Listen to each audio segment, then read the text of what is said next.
வணக்கம். ஒரு சின்ன கேள்வி, இல்லனா ஒரு சின்ன யோசனை. இது எப்படி ஒரு பெரிய சயின்டிபிக் ரிசர்ச்சா மாறுதுன்னு என்னைக்காவது யோசிச்சு பார்த்திருக்கீங்களா? இன்னைக்கு அந்த பயணத்தோட முதல் ரொம்ப ரொம்ப முக்கியமான ஒரு ஸ்டெப்ப பத்தி தான் நாம பார்க்க போறோம்.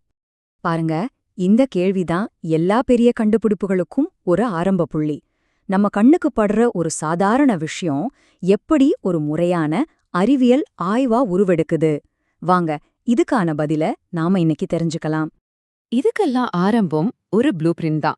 ஆமா, நீங்க சரியா தான் கேட்டீங்க. ஒரு பெரிய பில்டிங்க கட்டுறதுக்கு எவ்ளோ தெளிவான ஒரு ப்ளூ பிரிண்ட் தேவையோ, அதே மாதிரி தான் ஒரு ரிசர்ச் ஆரம்பிக்கிறதுக்கும் ஒரு பக்காவான திட்டம் தேவை.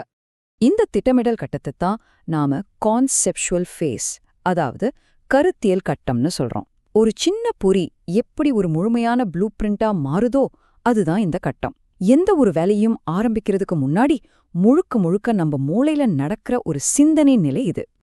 அப்போ இந்த கான்செப்சுவல் ஃபேஸ்னா என்ன? சிம்பிளா சொல்லணும்னா, இதுதான் ரிசர்ச்சோட முதல் ஸ்டேஜ். இதுல நம்ம நிறைய யோசிப்போம், படிப்போம், புது புது தியரிகளை உருவாக்குவோம், நம்ம ஐடியாஸ மத்தவங்களோட கலந்து பேசுவோம். இங்கதான் நம்ம கிரியேட்டிவிட்டியும் லாஜிக்கும் ஒன்னா சேர்ந்து நம்ம ஆய்வு எதை நோக்கி போகணும்னு முடிவு பண்ணுது. சரி, முதல் படி என்னன்னு பார்க்கலாம். ஆராய்ச்சி சிச்சலை கண்டுபிடிக்கிறது. நம்ம பில்டிங் உதாரணத்தையே எடுத்துக்கிட்டா, இது ஒரு வீடு கட்டுறதுக்கு சரியான இடத்தை தேர்ந்தெடுக்கிற மாதிரி. நீங்க என்ன கட்ட போறீங்க, எங்க கட்ட போறீங்கன்னு முடிவு பண்ற முக்கியமான ஒரு விஷயம் இது. இந்த படி எவ்ளோ முக்கியம், அதே சமயம் எவ்ளோ கஷ்டம்னு இந்த மேற்கோள் தெளிவா சொல்லுது. ஆராய்ச்சி செயல்முறையில இந்த படிதான் மத்த எல்லாத்தையும் விட ரொம்பவே கடினமானதா இருக்கலாம், இதுக்கு நிறைய நேரமும் ஆகலாம். சரி, இந்த ரிசர்ச் சிக்கலை நாம எப்படி கண்டுபிடிக்கிறது? இதுக்கு ஒரு சிம்பிள் டெக்னிக் இருக்கு. ஒரு புனல் மாதிரி யோசிச்சுக்கோங்க.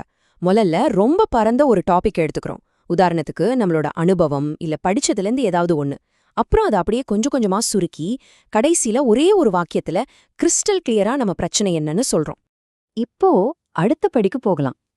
ஏற்கனவே மத்தவங்க என்ன செஞ்சிருக்காங்கன்னு தெரிஞ்சுக்கிறது.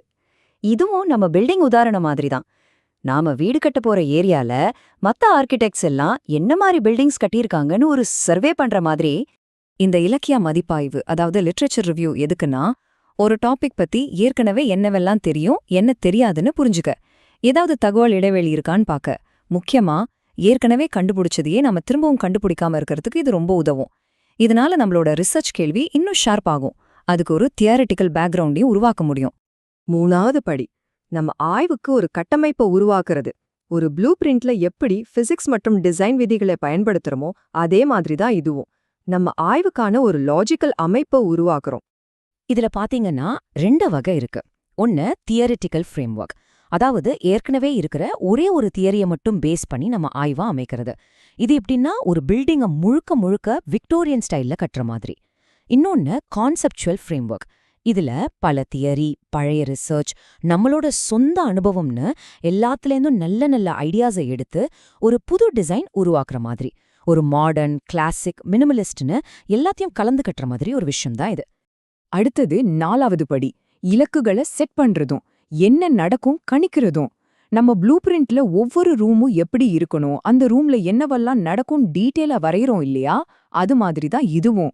ஆராய்ச்சி நோக்கங்கள்னா என்ன, நாம இந்த ஆய்வு மூலமா எதை அடைய நினைக்கிறோம் அப்படிங்கறத தெளிவா குறிப்பா அளவிடக்கூடிய வகையில சொல்ற ஸ்டேட்மெண்ட்ஸ் தான் இது. இதுக்கப்புறம் வர்றதுதான் ஹைப்போதசிஸ், அதாவது நம்ம கணிப்பு. ரிசர்ச் ஹைப்போதசிஸ்ங்கிறது 2 விஷயத்துக்கு நடுவுல ஒரு தொடர்பு இருக்குன்னு நம்ம கணிக்கிறது. அதுக்கு நேர் எதிரானது தான் நல் ஹைப்போதசிஸ். இது அப்படி எந்த தொடர்பும் இல்ல அப்படின்னு சொல்லும். குவான்டிடேட்டிவ் ரிசர்ச்ல இந்த தொடர்பு இல்லங்கிற ஐடியாவை தப்புன்னு நிரூபிக்கிறதுக்கு தேவையான ஆதாரங்களை தேடுறது தான் நம்ம வேலையா இருக்கும். ஆனா இங்க ஒரு முக்கியமான விஷயத்த நாம நோட் பண்ணணும். குவாலிட்டேட்டிவ் ஆய்வுகள்ல, அதாவது நேர்காணல், கலந்துரையாடல் மூலமா செய்யற ஆய்வுகள்ல பொதுவா இந்த மாதிரி ஹைப்போதசிஸ்லாம் உருவாக்க மாட்டாங்க. ஏன்னா அவங்களோட நோக்கம் ஒரு விஷயத்த டெஸ்ட் பண்றது இல்ல, பங்கேற்பாளர்களோட பார்வையில இருந்து விஷயங்களை ஆழமா கத்துக்கிறது தான். சரி, இப்போ கான்செப்சுவல் ஃபேஸோட கடைசி படிக்க வந்தாச்சு. நம்ம ஆய்வோட முக்கியமான வார்த்தைகளே வரையறுக்கிறது.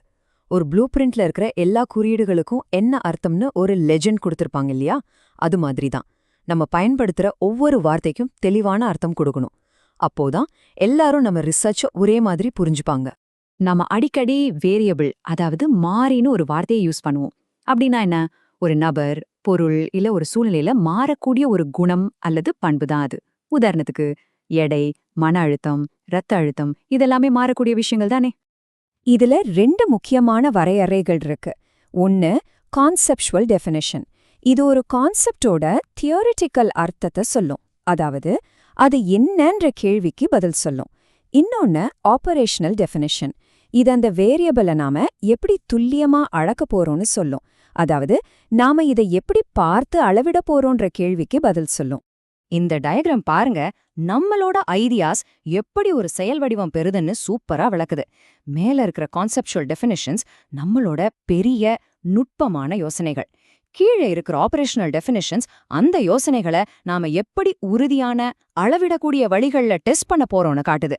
இந்த இணைப்பு தான் ஒரு பவர்ஃபுல்லான ரிசர்ச்சுக்கு அசைக்க முடியாத அடித்தளமா இருக்கு.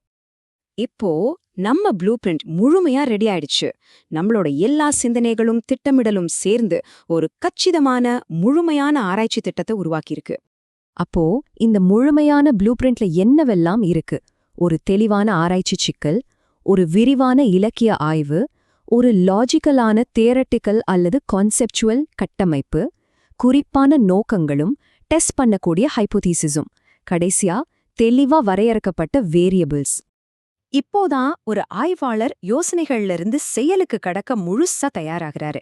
அடித்தளம் போடுற வேலை முடிஞ்சது, இனிமேல் தான் அடுத்த கட்டமே ஆரம்பிக்க போகுது. இந்த கான்செப்சுவல் ஃபேஸ், அதாவது இந்த ப்ளூ பிரிண்ட் போடுற வேலை ஏன் இவ்ளோ முக்கியம்னு இந்த மேற்கோள் ரொம்ப ஆழமா சொல்லுது. ஒரு தியரி இல்லாம செய்யப்படுற ஆராய்ச்சி தனித்தனியான உண்மைகளை தான் கொடுக்குமே தவிர ஒரு ஒருங்கிணைந்த அறிவை கொடுக்காது. இப்போ ஒரு அருமையான ப்ளூ பிரிண்ட் நம்ம கையில இருக்கு. ஆனா தரைமட்டத்துல வேலையை ஆரம்பிக்கும்போது, அதாவது ஃபீல்டுக்குள்ள இறங்கும்போது என்ன நடக்கும்? அது ஆராய்ச்சியோட அடுத்த கட்டம்.